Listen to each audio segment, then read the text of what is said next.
One of the biggest changes to occur on the battlefront is revealed through this next unique experience. What targets are we likely to be able to prosecute today, and what effects we can achieve on the network by targeting these people. So have there been any developments? Yes.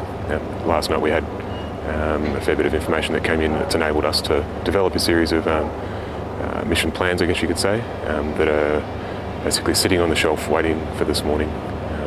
So that's what we're about to see? Yes. We are entering the Special Operations Command and Control Centre to start a day with the SAS. This is where the battle is monitored, where the intelligence accumulates, and where what matters even more than the fighting, the thinking, is done.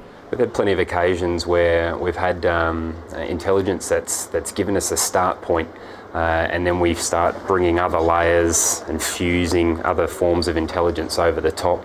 It might be an initial rumour that starts from within the local population, and then we use some sensors to confirm whether that is true or not. In the ready room alongside is another practical asset, the US Army Air Wing. We're going to launch a morning vehicle interdiction package up towards Kalach. We've got some reliable intelligence suggesting a few of the key insurgent commanders from up that way are starting to be pushed back in. To respond swiftly to intelligence alerts, the SAS needs helicopters. Everybody's playing for helicopters. Everybody wants helicopters. So for these guys to have the amount of, if you will, dedicated assets for the rotary wing package is almost unheard of anywhere you go. And it's because of that relationship that we established early on. Out on the flight line at this one base is the equivalent of the entire Australian rotary wing fleet.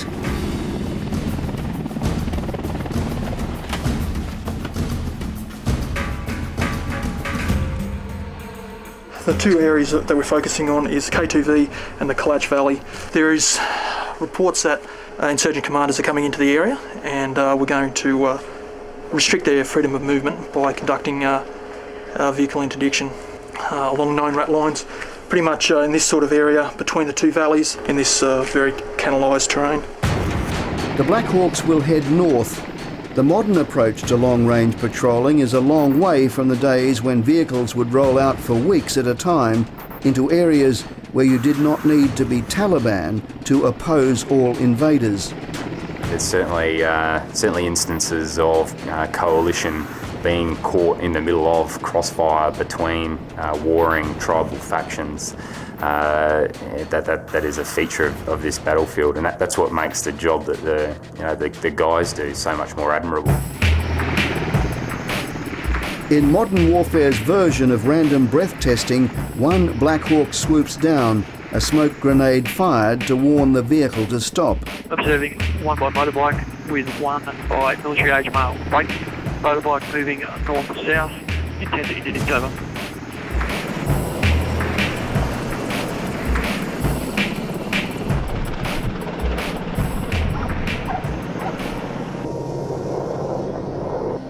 As with random breath testing, there's a lot of tedium and the occasional jackpot.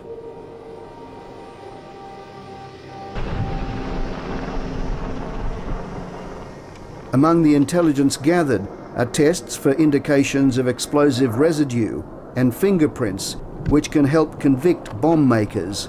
Ask him if he knows of any Taliban in the area. یا ولا کس معلومات لري ز خپل موټروان سره موټر چلوم دا اوس شپو کې څو کخت ورکته. Because back a few days ago and everything, they would walk around the village and everything, but right now they're disappeared.